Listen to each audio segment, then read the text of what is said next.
ചെന്താമര ഇരട്ടക്കൊലപാതക കേസിലെ പ്രതിയാണ്. ചെന്താമരയ്ക്ക് വധശിക്ഷ തന്നെ നൽകണമെന്നാണ് പ്രോസിക്യൂഷൻ ആവശ്യപ്പെടുന്നത്. എന്നാൽ ചെന്താമരയെ സഹായിക്കാൻ വേണ്ടി നിയമസഹായ വേദി എന്ന് പറയുന്ന ഒരു സ്വതന്ത്ര ഏജൻസി അവര് ഇദ്ദേഹത്തിന്റെ ആരോഗ്യവും മാനസിക നിലയുമൊക്കെ പഠിച്ചിട്ട് കോടതിയിൽ പറഞ്ഞിരിക്കുന്നത് ഇദ്ദേഹത്തിന് മാനസാന്തരപ്പെടാൻ ഒരു അവസരം കൊടുക്കണം.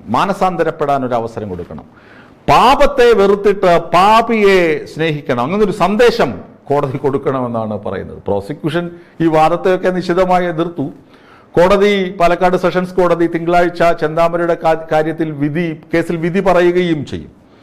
ഈ ചെന്താമര എന്താണ് ചെയ്തത് എന്ന് കഴിഞ്ഞ ഒരു വീഡിയോയിൽ ഞാൻ നിങ്ങളോട് വിശദീകരിച്ചിരുന്നു. ചെന്താമര ചെയ്തത് ക്രൂരതയാണ്. ചെന്താമര കോടതി മുറിയിൽ പോലും ഭീഷണി മുഴക്കിയത് നമ്മൾ കണ്ടു. കോടതി മുറിയിൽ പറഞ്ഞത്, ഞാൻ ഗാന്ധിജി ഒന്നുമല്ല, ആരെങ്കിലും ഇങ്ങോട്ട് വന്നാൽ ഞാൻ വെറുതെ വിടില്ല എന്നാണ്. ചെന്താമരയ്ക്ക് സംഭവിച്ച ഏക ദുഃഖം എന്ന് പറയുന്നത്, പ്രോസിക്യൂഷൻ അത് എടുത്തു പറയുന്നുണ്ട്, അയാളുടെ ഭാര്യയും കുട്ടിയും അയാളെ ഉപേക്ഷിച്ചു പോയി. അതാണ് അയാളുടെ ജീവിതത്തിലുണ്ടായ ട്രാജഡി. അതിനുശേഷം അയാൾ അതിന് പ്രതികാരം തീർത്തത് എങ്ങനെയാണ്? അടുക്കള ജോലി ചെയ്തുകൊണ്ടിരുന്ന ഒരു വീട്ടമ്മയെ അവിടെ കയറി വെട്ടിക്കൊല്ലുന്നു സജിത. 2019 ഈ കൊലപാതകം നടന്നത്. അതിനുശേഷം ആ കൊലപാതകത്തിന്റെ വിചാരണ നടന്നുകൊണ്ടിരിക്കുമ്പോൾ ഇയാൾക്ക് ജാമ്യം ലഭിച്ചു. ജാമ്യം ലഭിച്ച ജയിൽ വിട്ട് പുറത്തു വന്ന ശേഷം ഇയാൾ എന്താണ് ചെയ്തത്? ആ സജിതയുടെ ഭർത്താവ് സുധാകരനെയും സുധാകരന്റെ അമ്മ ലക്ഷ്മിയെയും വകവരുത്തി. ഈ കൊലപാതകം നടക്കുന്നതിന് തൊട്ടു മുമ്പ് സുധാകരനും മക്കളും പോലീസ് സ്റ്റേഷനിൽ പോയി പറഞ്ഞിരുന്നു, ഈ ചെന്താമര എന്ന ചെന്താമരാക്ഷൻ കോടതി ജാമ്യം കൊടുത്തപ്പോൾ പറഞ്ഞിരുന്ന വ്യവസ്ഥകൾ ലംഘിച്ച് ഈ പ്രദേശത്ത് വന്ന് താമസിക്കുന്നുണ്ട്, ഇതിനെതിരെ നടപടിയെടുക്കണമെന്ന് പോലീസിനോട് ആവശ്യപ്പെട്ടിരുന്നു. പോലീസ് മൈൻഡ് ചെയ്തില്ല എന്ന് മാത്രമല്ല, ആ വഴിക്കേ വന്നില്ല. അതുകൊണ്ടാണ് ചെന്താമര ആ രണ്ടുപേരെ നിഷ്കരുണം തട്ടിക്കളഞ്ഞത്. എന്നിട്ട് പോലീസ് പിടിച്ചു, ഒളിവിലായിരുന്നപ്പോൾ പോലീസ് പിടിച്ചു കൊണ്ടുപോയി കോടതിയിൽ ഹാജരാക്കി. ഇപ്പോൾ റിമാൻഡിലാണ്, വിചാരണ തടവുകാരനാണ്. കഴിഞ്ഞ ദിവസം കോടതി കുറ്റപത്രമൊക്കെ വായിച്ചു കേൾപ്പിച്ച് നിങ്ങൾ കുറ്റക്കാരനാണെന്ന് അസന്നിഗ്ധമായി പ്രഖ്യാപിച്ചിട്ട് ശിക്ഷയെക്കുറിച്ച് എന്തെങ്കിലും പറയാനുണ്ടോ എന്ന് ചെന്താമരയോട് ചോദിച്ചപ്പോ ചെന്താമര പറഞ്ഞതെന്താണ്?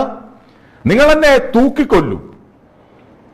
അപ്പോൾ കോടതി ചോദിച്ചു, നിങ്ങൾ ഇനിയും കുറ്റം ചെയ്യാൻ സാധ്യതയുണ്ടെന്നാണ് പ്രോസിക്യൂഷൻ പറയുന്നത്. അതെ, ഞാൻ ഗാന്ധിജി ഒന്നുമല്ല, എന്നോട് ഇങ്ങോട്ട് വന്ന, ഞാൻ അങ്ങോട്ട് പോകില്ല, ഇങ്ങോട്ട് വന്നാൽ വിട്ടുകൊടുക്കില്ല. ഇമാതിരി പറയുന്ന ചെന്താമരയെ എങ്ങനെയാണ് കൊല്ലപ്പെട്ട സജിതയുടെയും സുധാകരന്റെയും മക്കളായ 2 പെൺകുട്ടികൾ അവർ പറഞ്ഞു, ഞങ്ങൾക്ക് പേടിയാണ്, ഞങ്ങൾക്ക് ഭയമാണ്, ഇയാൾക്ക് വധശിക്ഷ തന്നെ കൊടുക്കണം, ജയിലിൽ നിന്ന് പുറത്തിറങ്ങാൻ അനുവദിക്കരുത് എന്ന് കാരുണ്യം തേടി കണ്ണീരോടുകൂടി മാധ്യമങ്ങളെ കണ്ടിരുന്നു. അപ്പോഴാണ് നിയമസഹായ വേദിയൊക്കെ രംഗത്ത് വന്നിട്ട് പറയുന്നത്, നമുക്ക് വിശ്വാസികൾക്ക്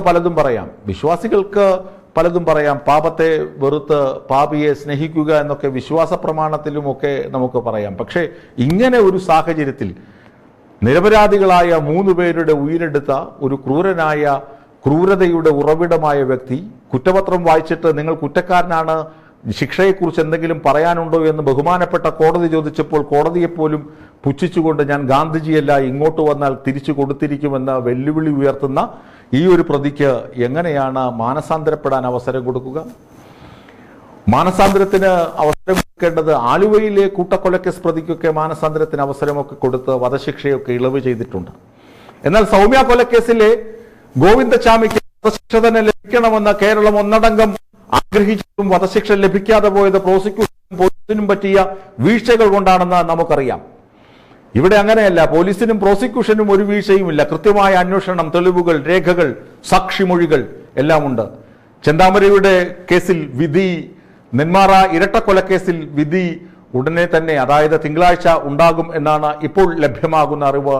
ചെന്താമരയ്ക്ക് ഏറ്റവും കടുത്ത ശിക്ഷ, മാതൃകാപരമായ ശിക്ഷ കോടതി നൽകുമെന്ന് നമുക്ക് ഉറപ്പായും പ്രതീക്ഷിക്കാം.